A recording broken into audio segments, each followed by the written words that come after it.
IPL 2025 season మళ్లీ మొదలవనున్న సూచనలు స్పష్టంగా కనిపిస్తున్నాయి.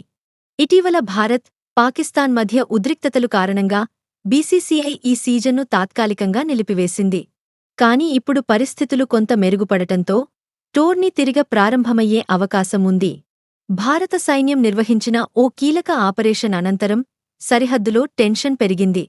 ఈ నేపథ్యంలో రెండు దేశాల మధ్య కాల్పులు జరగడంతో ఐపీఎల్ను కొద్ది రోజులపాటు వాయిదా వేయాల్సి వచ్చింది.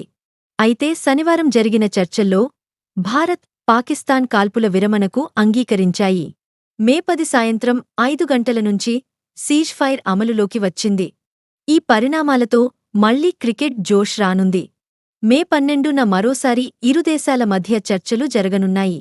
పరిస్థితులు పూర్తిస్థాయిలో నార్మలైతే ఆగిపోయిన ఐపీఎల్ సీజన్ తిరిగా స్టార్ట్ చేయడానికి బీసీసీఐ సిద్ధమవుతోంది. గతవారం ధర్మశాలలో జరిగిన Punjab Kings versus Delhi Capitals match మధ్యలోనే నిలిపివేయబడింది. ఇప్పుడు అదే మ్యాచ్ మొదటి బంతి నుంచి మళ్లీ ప్రారంభం కానుందనే సమాచారం బయటకొచ్చింది. 2-3 రోజుల్లో కొత్త షెడ్యూల్ను ప్రకటించే అవకాశం ఉంది.